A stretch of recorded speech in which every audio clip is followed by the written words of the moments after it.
ఇది కదా దేశభక్తి అంటే. ఎక్కడ కాంప్రమైజ్ కావట్లా. ఈరోజు దేశ రక్షణ అత్యంత పటిష్టంగా ఉంది బీజేపీ నాయకత్వంలో, ఇన్ఫ్యాక్ట్ ఎన్డీఏ నాయకత్వంలో.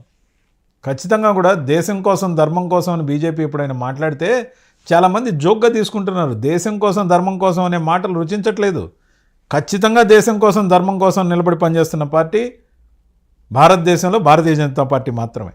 రైట్. ఇప్పుడు పవన్ కళ్యాణ్ గారు వారి జయకేతనం సభలో, అంటే ప్లీనరీ వేదికగా జరిగిన జయకేతనం సభలో హిందీ విషయం ప్రస్తావన చేశారు. అండ్ అలాగే మండల్ గారు, పాకిస్తాన్కి లా మినిస్టర్గా వెళ్ళిన మండల్ గారు మళ్ళీ తిరిగి వెనక్కి వచ్చేసిన సందర్భాన్ని ఉటంకించారు. 12% దేశ విభజన సమయంలో ఉన్న పాకిస్తాన్ హిందువులు 1% పడిపోవటం గురించి మాట్లాడారు. గోద్రా అల్లర్ల గురించి మాట్లాడారు. గోద్రా అల్లర్లకి కారణమైన రైలు దహనంలో 100 మంది కరసేవకులు ప్రాణత్యాగం చేసిన సందర్భం గురించి ప్రస్తావన చేశారు. ఇవన్నీ ఏంటంటే బీజేపీ ఏమన్నా స్క్రిప్ట్ ఇచ్చింది ఆయనకి ఇవన్నీ మాట్లాడమని? ఆయన జనసేనలో ఉన్నప్పటికీ బీజేపీ ఈ దేశంలో తీసుకుంటున్న నిర్ణయాలకి బాగా ప్రభావితమైనట్టు కనబడుతుంది. ఈ దేశం సనాతన ధర్మం వైపు మళ్ళాల్సిన అవసరం ఉంది. నిన్ననే చూసా కొన్ని వీడియోలు చూసా. హైదరాబాద్ కల్చర్ ఎలా డెవలప్ అయింది. కోలివింగ్ అనే సంస్కృతి వచ్చేసి ఈ దేశంలో, ఈ కోలివింగ్ సంస్కృతి పేరుతో డైలీ కూడా కోలివింగ్ ఉండొచ్చట. పార్ట్నర్స్ లేకపోతే కూడా వాళ్ళే అరేంజ్ చేస్తారంట. అంత విచ్చలవిడితనం.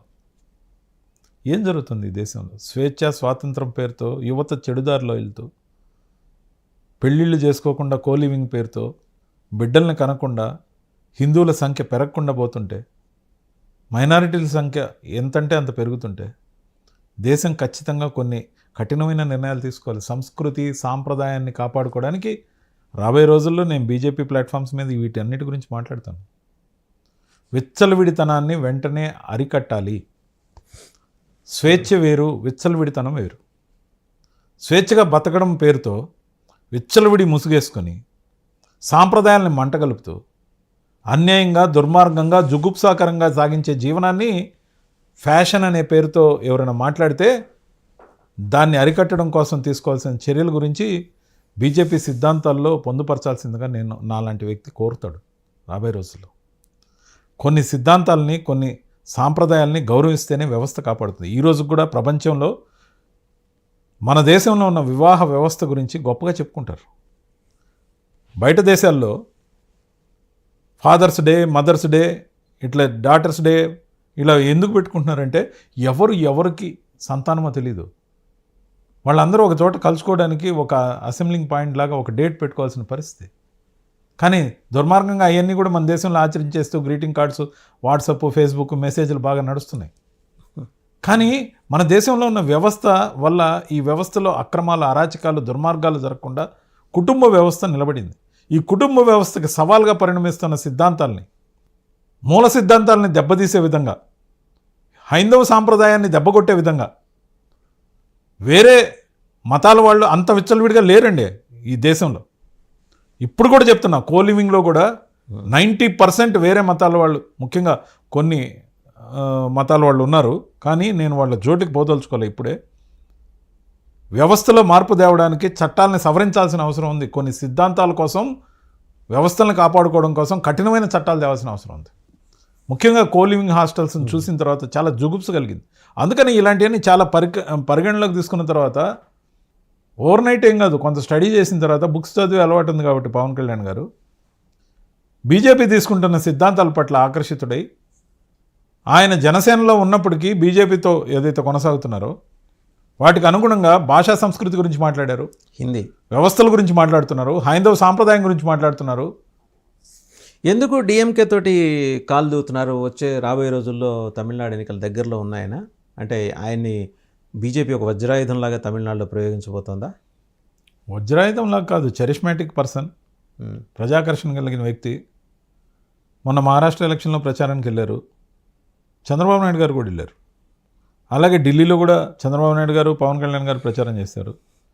కూటమికి సంబంధించిన సభ్యులు ప్రచారం చేసినప్పుడు దాన్ని వెల్కమ్ చెప్పొచ్చు ఎవరైనా. అదేవిధంగా తమిళనాడు, కర్ణాటకలో ఒక సినిమా యాక్టర్గా తనకున్న పాపులారిటీ కానీ, తను చెప్తే రీచ్ ఎక్కువ ఉంటుంది కాబట్టి, కొన్ని చెప్పినప్పుడు బాగా జనంలోకి వెళ్తాయి కాబట్టి, ఆ విధంగా ఆ కోణంలో బీజేపీ ఖచ్చితంగా ఆయన సర్వీసెస్ని తీసుకుంటుంది. దాంతోపాటు నేషనల్ ఇష్యూస్ని ఆయన టచ్ చేస్తున్నారు. మీరు గమనించండి, బంగ్లాదేశ్లో హిందువుల మీద దాడులు జరిగినప్పుడు పవన్ కళ్యాణ్ గారు వెంటనే స్పందించారు. చాలా మంది రాజకీయ నాయకులు స్పందించాల.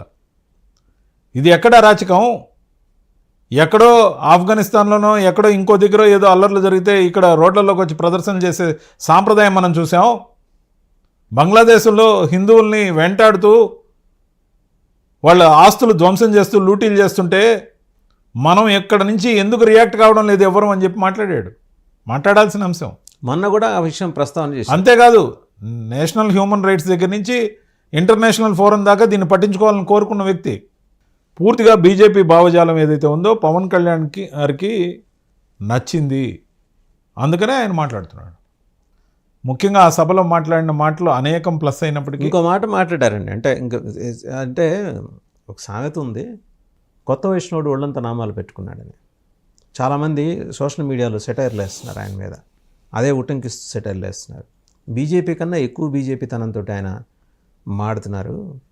ఇప్పుడు ఒక జీసస్ క్రైస్ట్ని, ఒక ప్రొఫెట్ మొహమ్మద్ని ఎవరన్నా ఏమైనా అనగలరా? వెరాజ్ హిందూ దేవతలైన లక్ష్మీ, పార్వతీ, సరస్వతీ దేవుల్ని అపహాస్యం చేస్తూ అవహేళన చేస్తూ చిత్రీకరిస్తుంటే ఎందుకు మాట్లాడలేకపోతున్నాం? ఇలా మాట్లాడితే ఇది ఏమన్నా మతోన్మాదమా, హిందూ మతోన్మాదమా?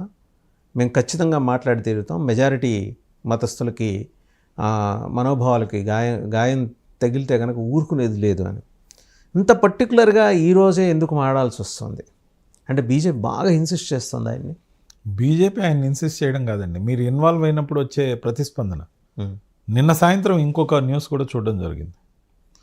మొన్నెప్పుడో మహారాష్ట్ర ముఖ్యమంత్రి దేవేంద్ర ఫడ్నవీస్ గారు మా ప్రాంతం నుంచి ఔరంగజేబు యొక్క సమాధిని తీసివేయాలి, తరలించాలి అని చెప్తే దానికి సంబంధించి హిందూ ఆర్గనైజేషన్స్ ఏదో ఒక ప్రొటెస్ట్ తరలించమని చెప్పి ముఖ్యమంత్రి గారి స్టేట్మెంట్కి సానుకూలంగా ఒక ప్రొసెషన్ చేసిన తర్వాత నిన్నటి ఈవినింగు నాగపూర్లో పెద్ద ఎత్తున దాడులు జరిగాయి.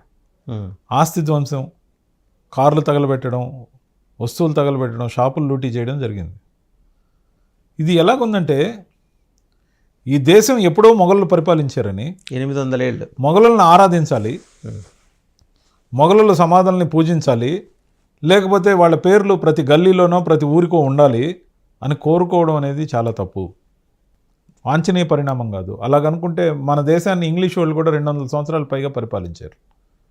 వాళ్ళు ఎప్పుడూ బాగా పరిపాలించారు కాబట్టి, మనల్ని బానిసలుగా వాడుకున్నారు కాబట్టి మనం ఇంకా బానిసత్వం చేద్దామని వాళ్ళ పేర్లు ప్రతి గల్లీకి ప్రతి ఊరికి పెట్టుకోగలమా?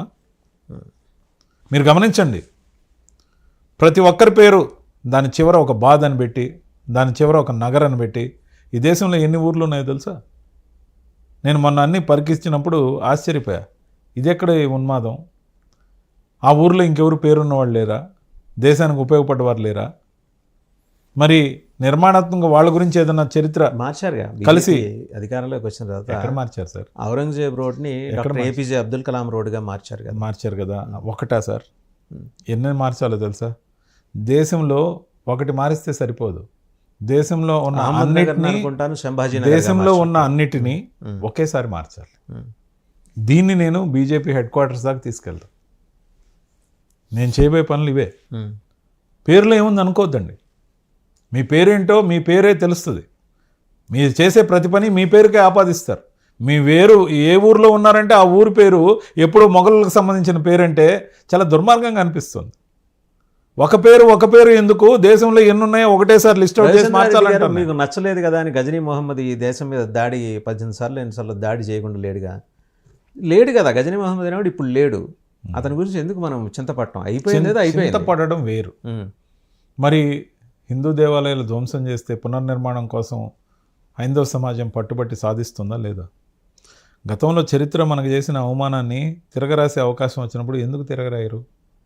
అంతేకాదు, వాళ్ళు ఎవరో పరిపాలించిపోతే వాళ్ళ పేర్లతో